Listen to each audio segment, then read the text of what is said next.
اعوذ باللہ من الشیطان اللعین الرجیم بسم اللہ الرحمن الرحیم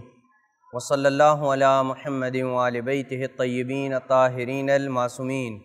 بارگاہ ملکوتی امیر المومنین سرزمین نجف اشرف صحن حضرت فاطمہ الزہرا سلام اللہ علیہا سے مومنین کرام کی خدمت میں احکام خمس درس نمبر 5 کو لے کے حاضر ہوا ہوں۔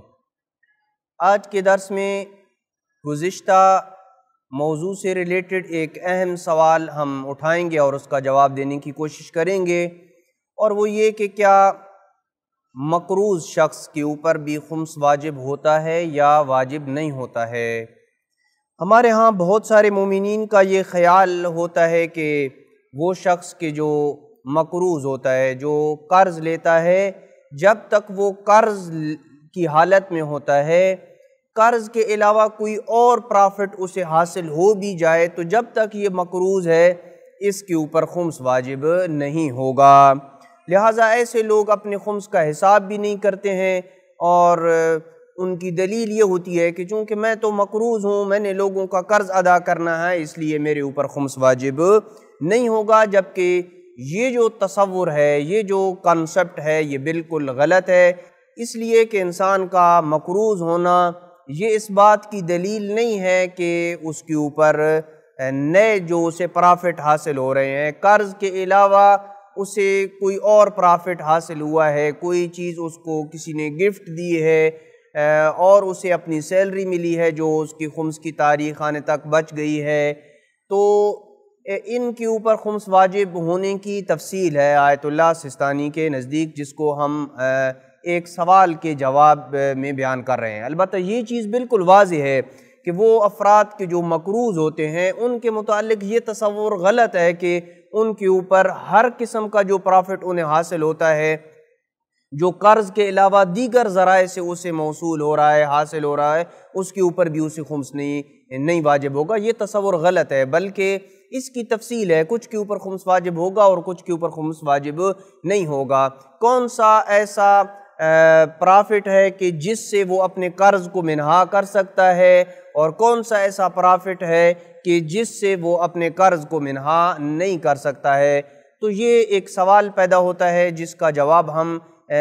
بیان کرنے کے لیے ایک اور سوال مطرح کر رہے ہیں، جس کے جواب میں انشاءاللہ یہ سوال بھی دے دیا جائے گا، اس کا جواب بھی دے دیا جائے گا، اور وہ یہ کہ ایک شخص ہے کہ جو مقروض ہے اور وہ اپنا قرض ادا کرنے کے لیے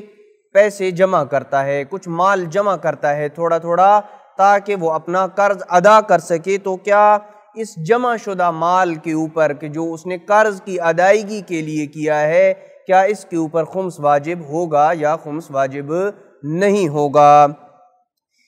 اس مسئلے میں آیت اللہ سستانی اور آخوئی رحمۃ اللہ تعالی علیہ دونوں کا اس میں تقریباً اتفاق ہے، جہاں پہ اختلاف ہوگا ہم اس کو بیان کریں گے۔ آیت اللہ سید سستانی اور آخوئی فرماتے ہیں کہ وہ مال کہ جو اس نے قرض کی ادائیگی کے لیے جمع کیا ہے، اگر اس نے اپنے خمس کی سالانہ تاریخ آنے سے پہلے اس نے ان جمع شدہ اموال سے اپنے قرض کی ادائیگی نہیں کی ہے تو اس صورت میں اس جمع شدہ مال کے اوپر خمس واجب ہوگا۔ فرض کریں کہ اس کی 1 جنوری کو سالانہ خمس کی تاریخ ہے اور اس نے کچھ پیسہ جمع کر رکھا ہے اپنے ان اموال کے لیے جو اس نے قرض کے طور پہ لیا تھا، تاکہ یہ اس جمع شدہ مال سے وہ اپنے قرض کو ادا کر سکے۔ اب خمس کی سالانہ تاریخ آ گئی ہے اور اس سے پہلے ابھی اس نے جمع شدہ پیسے سے اپنے قرض کی قسطوں کو پورا نہیں کیا ہے، قسطیں ادا نہیں کی ہیں اس نے، یا قسطوں کے علاوہ یکمشت کسی کا قرض اس نے واپس کرنا تھا اور نہیں کیا ہے، تو اس کے اوپر خمس واجب ہوگا۔ لیکن اس صورت میں ایک استثناء موجود ہے کہ جس میں وہ اپنے قرض کو اپنے پرافٹ سے استثناء کر سکتا ہے، اور اس کی تفصیل یہ ہے کہ اگر ایک شخص ایسا ہے کہ جو اپنی روزمرہ کی زندگی میں اپنی معیشت کے لیے، اپنی زندگی گزارنے کے لیے اس کا کوئی روزگار نہیں ہے،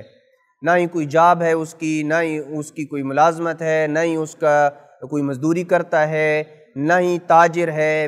کچھ بھی نہیں ہے، اس کی زندگی گزارنے کا کوئی ذریعہ بھی نہیں ہے، یعنی کوئی اس کے اخراجات برداشت کرتا ہے، خود اس کے پاس کچھ ایسا نہیں ہے۔ جیسے گھریلو خواتین ہوتی ہیں یا اسٹوڈنٹ افراد ہوتے ہیں جن کی اپنی آمدن کوئی نہیں ہوتی ہے، اپنی زندگی گزارنے کا ان کا کوئی ذریعہ نہیں ہوتا ہے،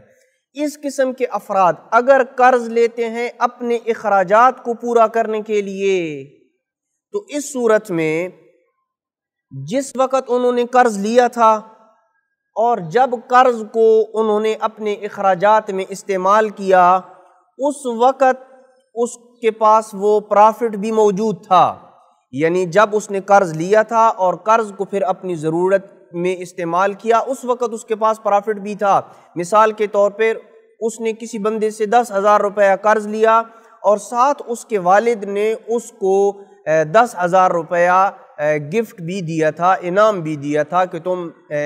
امتحان میں پاس ہو گئے ہو۔ اب اس کے پاس پرافٹ بھی موجود ہے اور اس نے قرض بھی لے لیا ہے، تو اگر پرافٹ اور قرض دونوں ایک ساتھ موجود ہوں،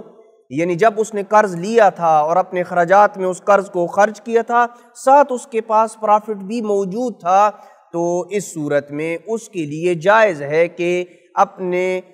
خمس کی ادائیگی سے پہلے، اپنے اموال سے خمس نکالنے سے پہلے، وہ جو اس نے 10,000 روپیہ قرض لیا تھا اس کو اپنے پرافٹ سے منہا کر لے گا۔ منہا کرنے کے بعد اگر کچھ بچ جائے تو اس کا خمس وہ دے گا، اگر کچھ نہیں بچتا ہے تو اس کا خمس نہیں ہوگا۔ جیسے کہ اس مثال میں اس کے والد نے اس کو 10,000 دیا تھا اور 10,000 اس نے آلریڈی جو ہے وہ قرض لے لیا اپنے اخراجات کے لیے، تو اب اس نے چونکہ دونوں ایک ساتھ موجود ہیں، جب اس نے قرض لیا اور قرض کو اپنے اخراجات میں خرچ کیا تو آلریڈی اس کے پاس 10,000 روپیہ جو ہے وہ والد کی طرف سے پرافٹ کی شکل میں موجود تھا، تو اب اس کے لیے جائز ہے کہ یہ 10,000 روپیہ جو ہے وہ اس 10,000 کے پرافٹ سے منہا کر لے گا، تو اس کا خمس جو ہے وہ لیس ہو جائے گا، اس کے اوپر کوئی خمس واجب نہیں ہوگا۔ یہ ان افراد کا حکم ہم نے بیان کیا ہے کہ جو اپنے قرض کو اپنے پرافٹ سے منہا کر سکتے ہیں، کہ جن کی زندگی کا کوئی ذریعہ نہیں ہے، معیشت کا کوئی ذریعہ نہیں ہے، ملازمت نہیں ہے، مزدوری نہیں کرتے، کسان نہیں ہے، بزنس مین نہیں ہے، یعنی کچھ بھی نہیں ہے اس کے پاس، یہ ان کا حکم ہے۔ لیکن اگر وہ افراد کہ جو ملازم پیشہ ہیں، مزدوری کرتے ہیں، کسان ہیں، بزنس مین ہیں، ان کی معیشت کا کوئی ذریعہ ہے، اس بندے نے قرض لیا اور قرض لینا اور پرافٹ لینا دونوں ایک ہی سال میں ہوں، اب فرق نہیں کرتا ہے کہ وہ قرض پہلے لے اور پرافٹ بعد میں حاصل ہو، یا پرافٹ پہلے حاصل ہو اور قرض بعد میں لے، لیکن دونوں ایک ہی سال میں ہوں۔ مثال کے طور پہ اس کو بطور مثال یوں واضح کروں کہ ایک ہی سال میں مجھے 50,000 روپیہ پرافٹ بھی مجھے ملا، اور ایک ہی سال میں یعنی خمس کی میری سالانہ تاریخ آنے سے پہلے میں نے 50,000 روپیہ کسی سے قرض بھی لے لیا، تو اب یہ پرافٹ کا حاصل ہونا اور 50,000 روپیہ جو میں نے قرض لیا یہ دونوں ایک ہی سال میں ہے۔ اب فرق نہیں ہے کہ پرافٹ میں نے پہلے مجھے ملا ہو اور بعد میں نے قرض لیا ہو، یا قرض پہلے لیا ہو اور پرافٹ بعد میں مجھے حاصل ہوا ہے، فرق نہیں ہے۔ اس صورت میں بھی ایسا شخص کہ جس کی زندگی گزارنے کا، معیشت کا کوئی ذریعہ موجود ہو اور پرافٹ اور قرض دونوں ایک ہی سال میں اسے حاصل ہوئے ہیں، چاہے پرافٹ پہلے ہو اور قرض بعد میں لیا ہو، یا قرض پہلے لیا اور پرافٹ بعد میں حاصل ہوا ہو، شرط یہ ہے کہ دونوں خمس کی سالانہ تاریخ آنے سے پہلے ایک ہی سال میں اسے حاصل ہوئے ہوں، تو اس صورت میں بھی جتنا قرض اس نے لیا ہے اس قرض کو وہ اپنے پرافٹ سے منہا کر سکتا ہے۔ اگر اس پرافٹ سے منہا کرنے کے بعد کچھ اس کے پاس بچ جاتا ہے اور خمس کی سالانہ تاریخ بھی آ جاتی ہے تو وہ اس کا خمس ادا کرے گا، اگر کچھ نہیں بچتا ہے تو اس کا خمس ادا نہیں کرے گا۔ یہ وہ تفصیل ہے کہ کیا قرض دار کے اوپر، مقروض شخص کے اوپر بھی خمس واجب ہوتا ہے یا واجب نہیں ہوتا ہے۔ لہذا یہ تصور غلط ہے کہ وہ افراد کے جو